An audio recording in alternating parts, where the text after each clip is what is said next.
Members of Congress, I have the high privilege and distinct honor of presenting to you the Prime Minister of Israel, His Excellency Benjamin Netanyahu.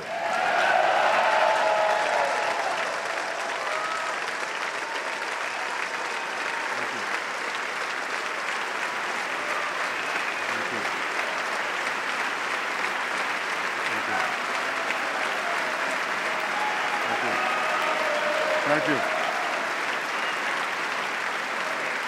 Thank you. Speaker of the House, John Boehner,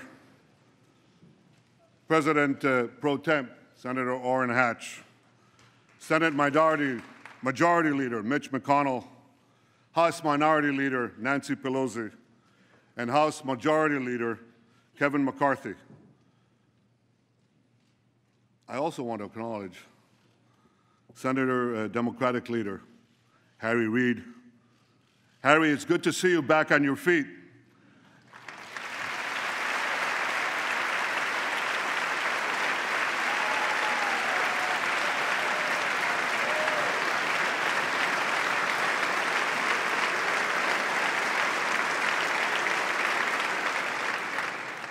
I guess it's true what they say, you can't keep a good man down. My friends, I'm deeply humbled by the opportunity to speak for a third time before the most important legislative body in the world, the U.S. Congress.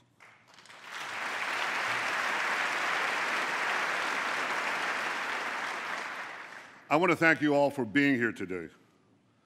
I know that my speech has been the subject of much controversy. I deeply regret that some perceive my being here as political. That was never my intention. I want to thank you, Democrats and Republicans, for your common support for Israel, year after year, decade after decade.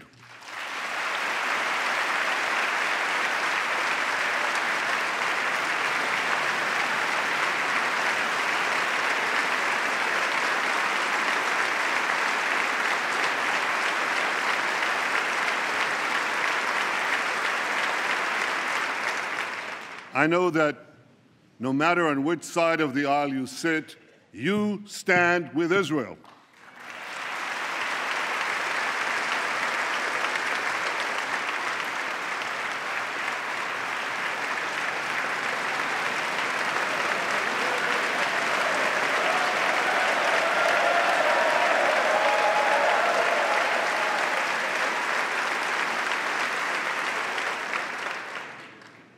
The remarkable alliance between Israel and the United States has always been above politics. It must always remain above politics.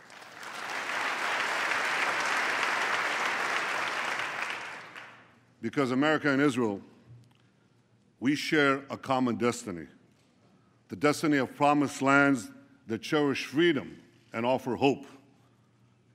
Israel is grateful for the support of America's people and of America's presidents, from Harry Truman to Barack Obama.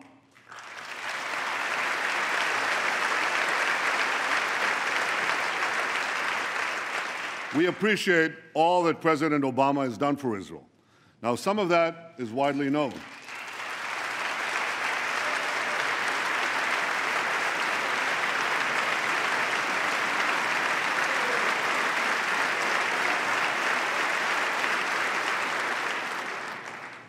Some of that is widely known, like strengthening security cooperation and intelligence sharing, opposing anti-Israel resolutions at the UN.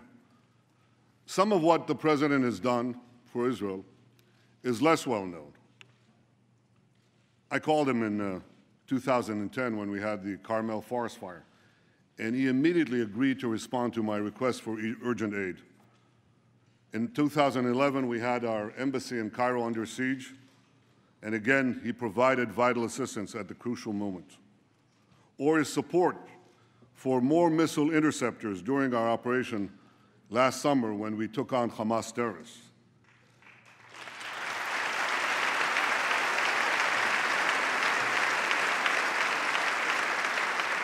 In each of those moments, I called the president, and he was there. And some of what the president has done for Israel might never be known because it touches on some of the most sensitive and strategic issues that arise between an American president and an Israeli prime minister. But I know it, and I will always be grateful to President Obama for that support.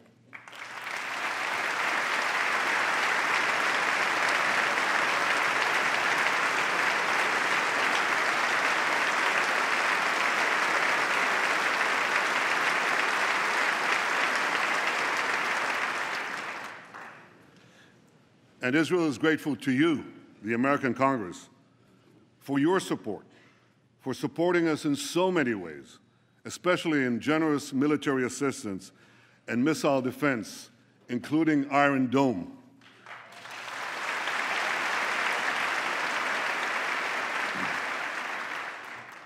Last summer, millions of Israelis were protected from thousands of Hamas rockets because this Capitol Dome helped build our Iron Dome.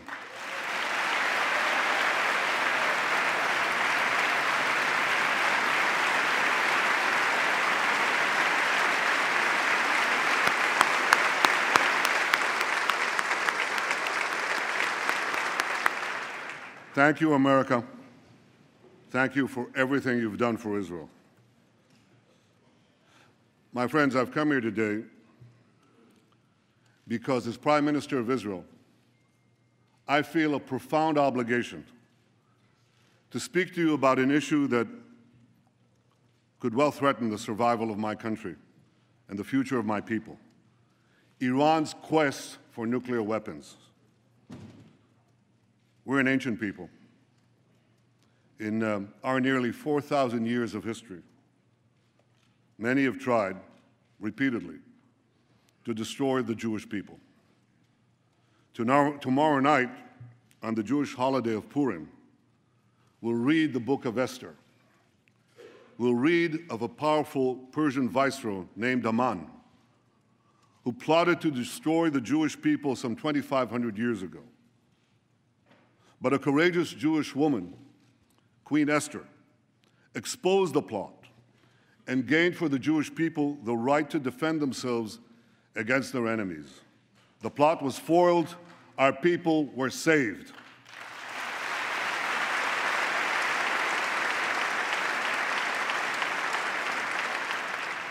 Today, the Jewish people face another attempt by yet another Persian potentate to destroy us.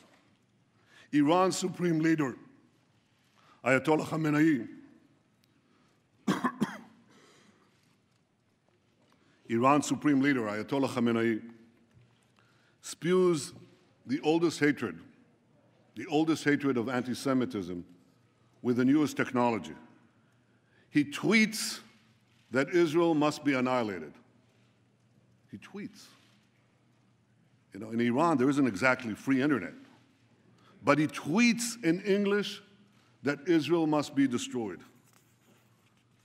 For those who believe that Iran threatens a Jewish state, but not the Jewish people, listen to Hassan Nasrallah, the leader of Hezbollah, Iran's chief terrorist proxy.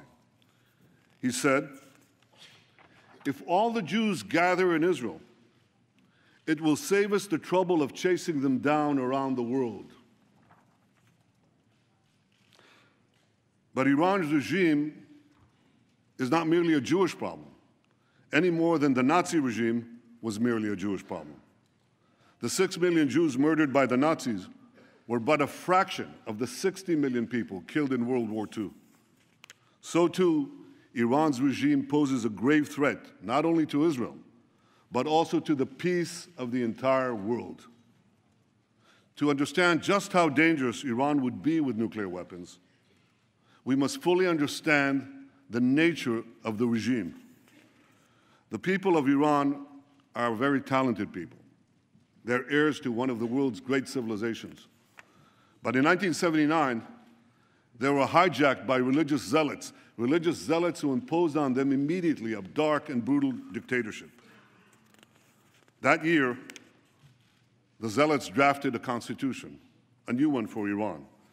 It directed the Revolutionary Guards not only to protect Iran's borders, but also to fulfill the ideological mission of jihad. The regime's founder, Ayatollah Khomeini, exhorted his followers to export the revolution throughout the world. I'm standing here in Washington, D.C., and the difference is so stark. America's founding document promises life, liberty, and the pursuit of happiness. Iran's founding document pledges death, tyranny, and the pursuit of jihad. And as states are collapsing across the Middle East, Iran is charging into the void to do just that. Iran's goons in Gaza, its lackeys in Lebanon, its Revolutionary Guards on the Golan Heights are clutching Israel with three tentacles of terror. Backed by Iran, Assad is slaughtering Syrians. Backed by Iran, Shiite militias are rampaging through Iraq. Backed by Iran, Houthis are seizing control of Yemen, threatening the strategic straits at the mouth of the Red Sea. Along with the Straits of Hormuz, that would give Iran a second choke point on the world's oil supply. Just last week, near Hormuz, Iran carried out a military exercise, blowing up a mock U.S. aircraft carrier. That's just last week, while they're having nuclear talks with the United States. But unfortunately, for the last 36 years, Iran's attacks against the United States have been anything but mock, and the targets have been all too real. Iran took dozens of Americans hostage in Tehran, murdered hundreds of American soldiers, Marines in Beirut, and was responsible for killing and maiming thousands of American servicemen and women in Iraq and Afghanistan. Beyond the Middle East, Iran attacks America and its allies through its global terror network.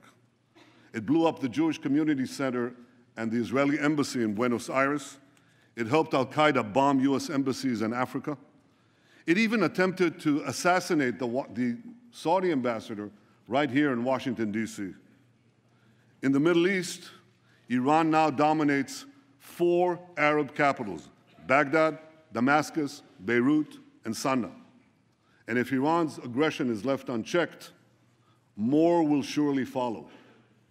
So at a time when many hope that Iran will join the community of nations, Iran is busy gobbling up the nations.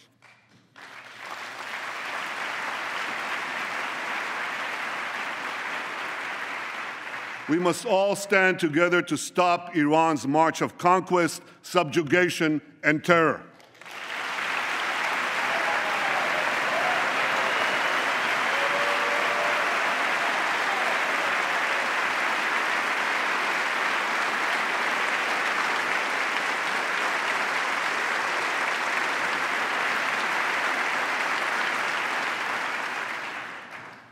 Now, 2 years ago,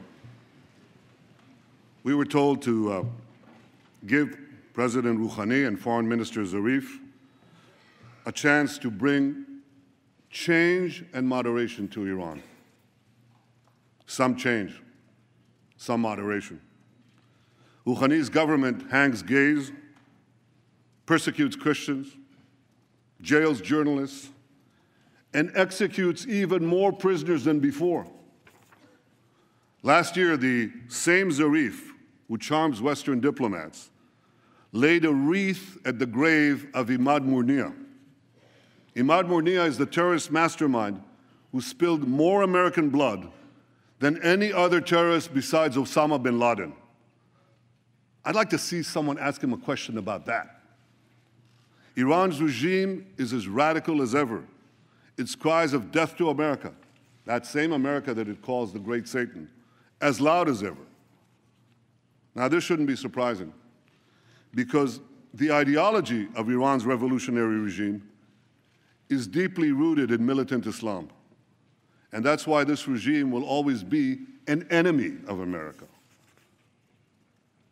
And don't be fooled.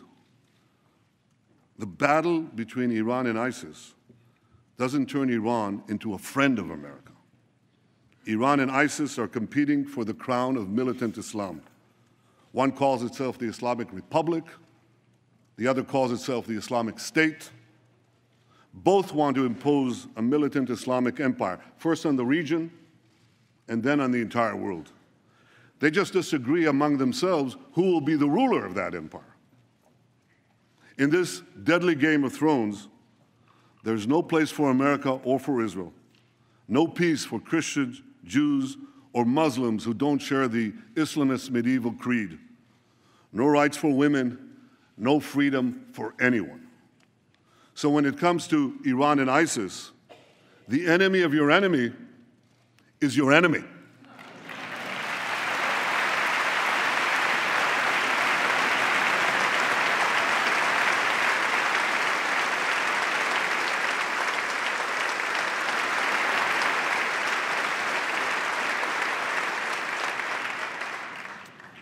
The difference is that ISIS is armed with butcher knives, captured weapons, and YouTube, whereas Iran could soon be armed with intercontinental ballistic missiles and nuclear bombs.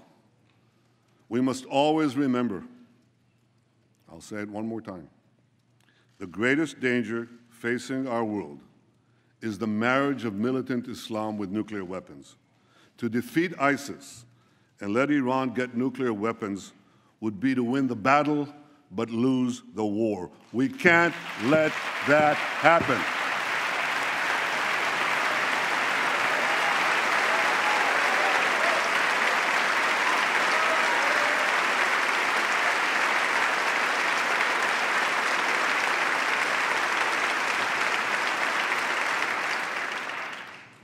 But that, my friends, is exactly what could happen if the deal now being negotiated is accepted by Iran.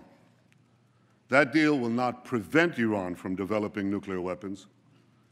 It would all but guarantee that Iran gets those weapons, lots of them. Let me explain why. While the final deal has not yet been signed, certain elements of any potential deal are now a matter of public record. You don't need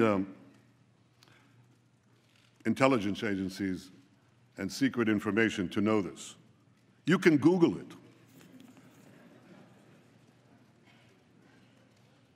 Absent a dramatic change, we know for sure that any deal with Iran will include two major concessions to Iran. The first major concession would leave Iran with a vast nuclear infrastructure, providing it with a short breakout time to the bomb. Breakout time is the time it takes to amass enough weapons-grade uranium or plutonium for a nuclear bomb. According to the deal, not a single nuclear facility would be demolished. Thousands of centrifuges used to enrich uranium would be left spinning. Thousands more would be temporarily disconnected, but not destroyed.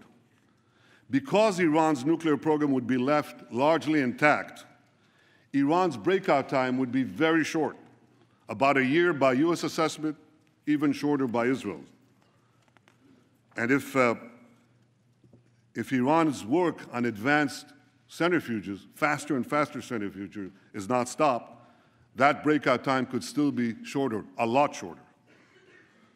True, certain restrictions would be imposed on Iran's nuclear program, and Iran's adherence to those restrictions would be supervised by international inspectors. But here's the problem. You see, inspectors document violations. They don't stop them. Inspectors knew when North Korea broke to the bomb, but that didn't stop anything. North Korea turned off the cameras, kicked out the inspectors. Within a few years, it got the bomb. Now we're warned that within 5 years, North Korea could have an arsenal of 100 nuclear bombs. Like North Korea, Iran too has defied international inspectors. It's done that on at least 3 separate occasions: 2005, 2006, 2010. Like North Korea, Iran broke the locks, shut off the cameras. Now, I know this is not going to come as a shock to any of you, but Iran not only defies inspectors, it also plays a pretty good game of hide and cheat with them. The UN's nuclear watchdog agency, the IAEA, said again yesterday that Iran still refuses to come clean about its military nuclear program. Iran was also caught twice, not once, twice, operating secret nuclear facilities in Natanz and Qom, facilities that inspectors didn't even know existed. Right now, Iran could be hiding nuclear facilities that we don't know about, the US and Israel. As the former head of inspections for the IAEA said in 2013, he said, if there's no undeclared installation today in Iran, it'll be the first time in 20 years that it doesn't have one. Iran has proven time and again that it cannot be trusted. And that's why the first major concession is a source of grave concern. It leaves Iran with a vast nuclear infrastructure and relies on inspectors to prevent a breakout. That concession creates a real danger that Iran could get to the bomb by violating the deal. But the second major concession creates an even greater danger, that Iran could get to the bomb by keeping the deal. Because virtually all the restrictions on Iran's nuclear program will automatically expire in about a decade. Now, a decade may seem like a long time in political life, but it's the blink of an eye in the life of a nation. It's a blink of an eye in the life of our children. We all have a responsibility to consider what will happen when Iran's nuclear capabilities are virtually unrestricted and all the sanctions will have been lifted. Iran would then be free to build a huge nuclear capacity that could produce many, many nuclear bombs. Iran's supreme leader says that openly. He says Iran plans to have 190,000 centrifuges, not 6,000 or even the 19,000 that Iran has today, but 10 times that amount. 190,000 centrifuges enriching uranium. With this massive capacity, Iran could make the fuel for an entire nuclear arsenal, and this in a matter of weeks, once it makes that decision. My longtime friend, John Kerry, Secretary of State, confirmed last week that Iran could legitimately possess that massive centrifuge capacity when the deal expires. Now, I want you to think about that. The foremost sponsor of global terrorism could be weeks away from having enough enriched uranium for an entire arsenal of nuclear weapons, and this with full international legitimacy. And by the way, if Iran's intercontinental ballistic missile program is not part of the deal, and so far, Iran refuses to even put it on the negotiating table, well, Iran could have the means to deliver that nuclear arsenal to the far-reach corners of the earth, including to every part of the United States. So you see, my friends, this deal has two major concessions. One, leaving Iran with a vast nuclear program. And two, lifting the restrictions on that program in about a decade. That's why this deal is so bad. It doesn't block Iran's path to the bomb, it paves Iran's path to the bomb. So why would anyone make this deal? Because they hope that Iran will change for the better in the coming years? Or they believe that the alternative to this deal is worse? Well, I disagree. I don't believe that Iran's radical regime will change for the better after this deal. This regime has been in power for 36 years, and its voracious appetite for aggression grows with each passing year. This deal would only whet Iran's appetite for more. Would Iran be less aggressive when sanctions are removed and its economy is stronger? If Iran is gobbling up 4 countries right now while it's under sanctions, how many more countries will Iran devour when sanctions are lifted? Would Iran fund less terrorism when it has mountains of cash with which to fund more terrorism? Why should Iran's radical regime change for the better when it can enjoy the best of both worlds, aggression abroad, prosperity at home? This is a question that everyone asks in our region. Israel's neighbors, Iran's neighbors, know that Iran will become even more aggressive and sponsor even more terrorism when its economy is unshackled and it's been given a clear path to the bomb. And many of these neighbors say they'll respond by racing to get nuclear weapons of their own. So this deal won't change Iran for the better. It will only change the Middle East for the worse. A deal that's supposed to prevent nuclear proliferation would instead spark a nuclear arms race in the most dangerous part of the planet. This deal won't be a farewell to arms. It would be a farewell to arms control. And the Middle East would soon be crisscrossed by nuclear tripwires. A region where small skirmishes can trigger big wars would turn into a nuclear tinderbox. If anyone thinks this deal kicks the can down the road, think again. When we get down that road, we'll face a much more dangerous Iran, a Middle East littered with nuclear bombs, and a countdown to a potential nuclear nightmare. Ladies and gentlemen, I've come here today to tell you we don't have to bet the security of the world on the hope that Iran will change for the better. We don't have to gamble with our future and with our children's future.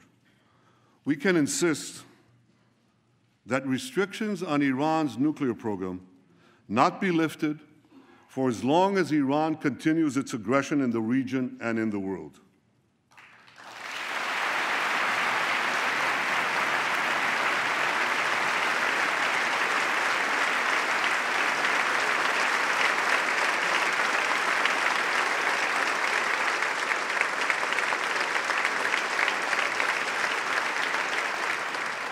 Before lifting those restrictions, the world should demand that Iran do three things.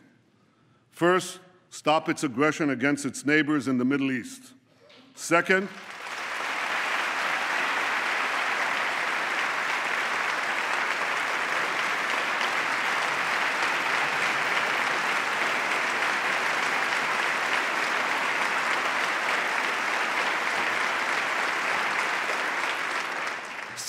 stop supporting terrorism around the world.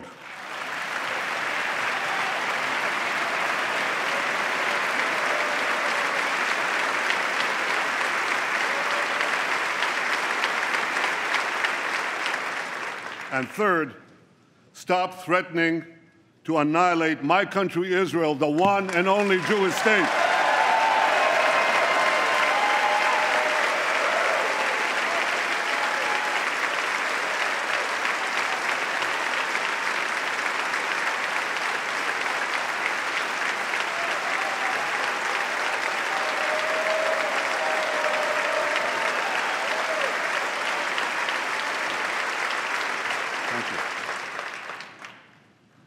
If the world powers are not prepared to insist that Iran change its behavior before a deal is signed, at the very least, they should insist that Iran change its behavior before a deal expires.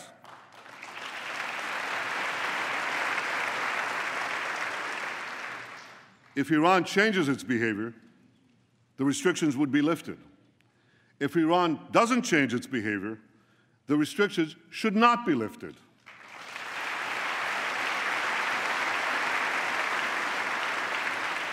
If Iran wants to be treated like a normal country, let it act like a normal country.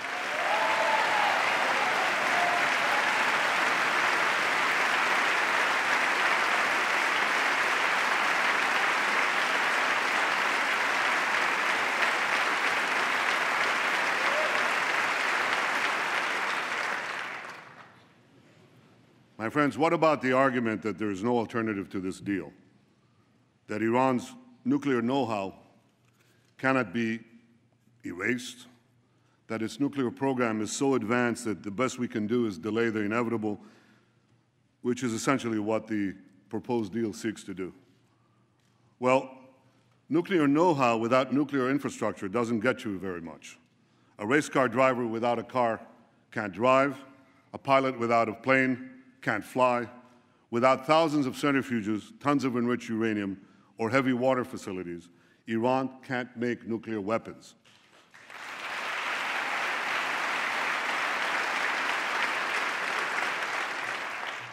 Iran's nuclear program can be rolled back well beyond the current proposal by insisting on a better deal and keeping up the pressure on a very vulnerable regime, especially given the recent collapse in the price of oil.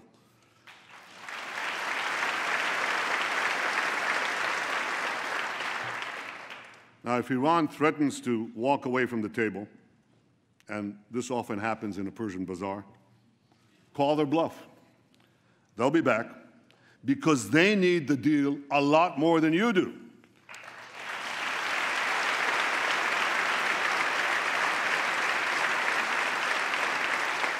And by maintaining the pressure on Iran and on those who do business with Iran, you have the power to make them need it even more.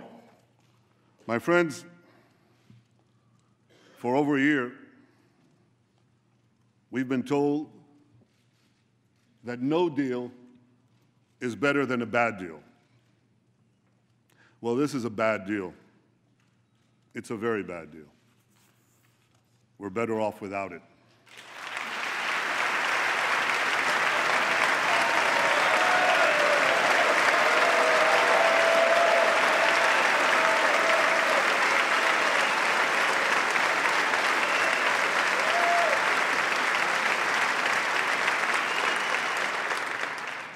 Now we're being told that the only alternative to this bad deal is war. That's just not true. The alternative to this bad deal is a much better deal.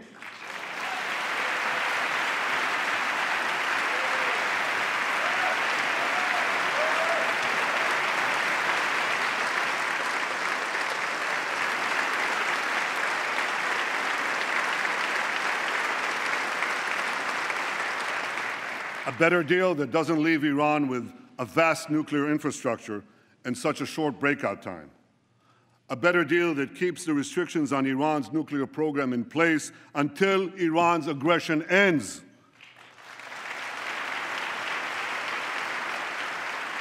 A better deal that won't give Iran an easy path to the bomb. A better deal that Israel and its neighbors may not like, but with which we could live, literally. And no country has a greater stake. No country has a greater stake than Israel in a good deal that peacefully removes this threat. Ladies and gentlemen, history has placed us at a fateful crossroads.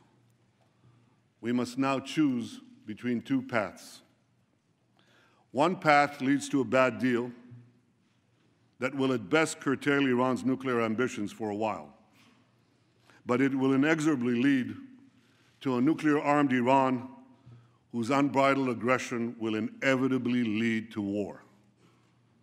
The second path, however difficult, could lead to a much better deal that would prevent a nuclear-armed Iran, a nuclearized Middle East, and the horrific consequences of both to all of humanity. You don't have to read Robert Frost to know. You have to live life, to know that the difficult path is usually the one less traveled. But it will make all the difference for the future of my country, the security of the Middle East, and the peace of the world, the peace we all desire.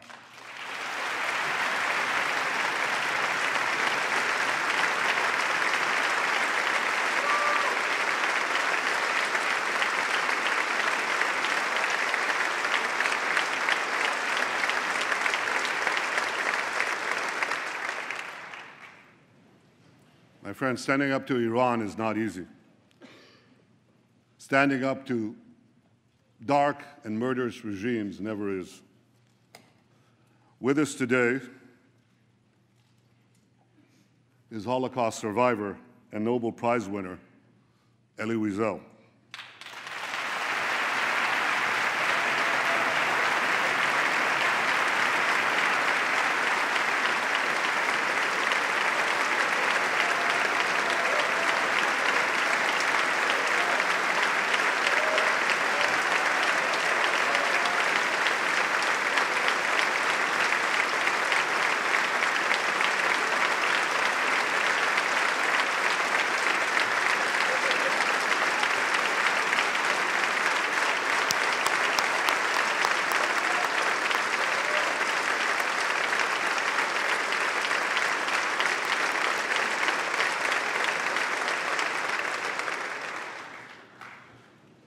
Elie, your life and work inspire us to give meaning to the words, "never again."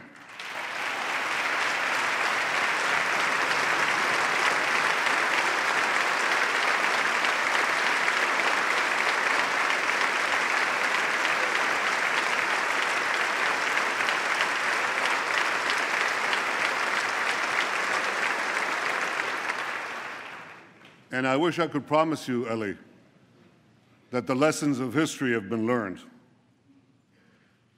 I can only urge the leaders of the world not to repeat the mistakes of the past.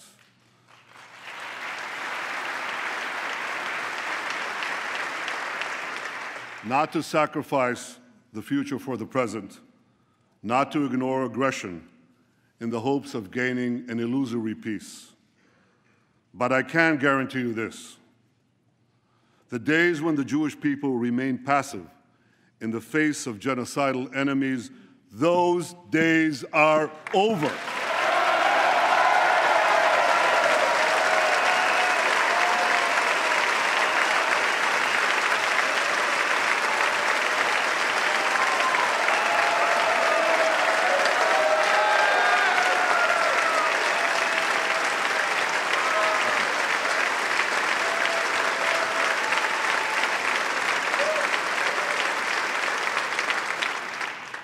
We are no longer scattered among the nations, powerless to defend ourselves. We've restored our sovereignty in our ancient home, and the soldiers who defend our home have boundless courage. For the first time in 100 generations, we, the Jewish people, can defend ourselves.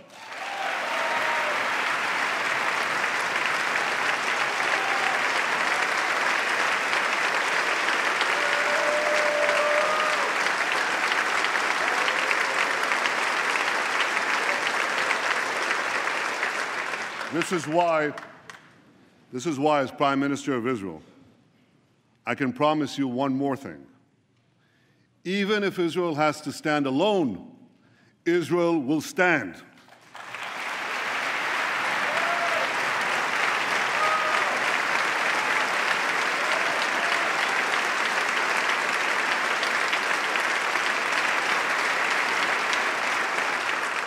But I know that Israel does not stand alone. I know that America stands with Israel. I know that you stand with Israel.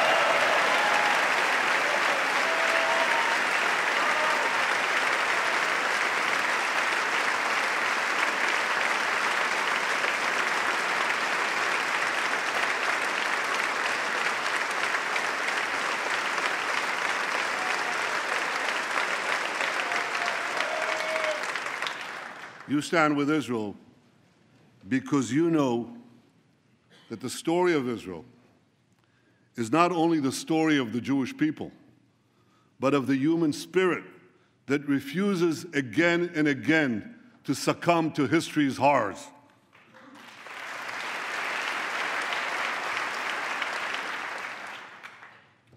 Facing me, right up there in the gallery, overlooking all of us in this august chamber, is the image of Moses. Moses led our people from slavery to the gates of the Promised Land. And before the people of Israel entered the land of Israel, Moses gave us a message that has steeled our resolve for thousands of years. I leave you with his message today. חזקו ואמצו, אל תיראו ואל תערצו מפניהם. Be strong and resolute, neither fear nor dread them. My friends, may Israel and America always stand together, strong and resolute. May we neither fear nor dread the challenges ahead. May we face the future with confidence, strength, and hope. May God bless the state of Israel, and may God bless the United States of America.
Thank you. Thank you very much. Thank you all.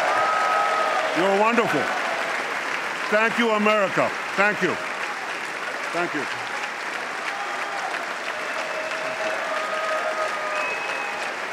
Thank you.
The purpose of the joint meeting having been completed, the chair declares the joint meeting of the two houses now resolved.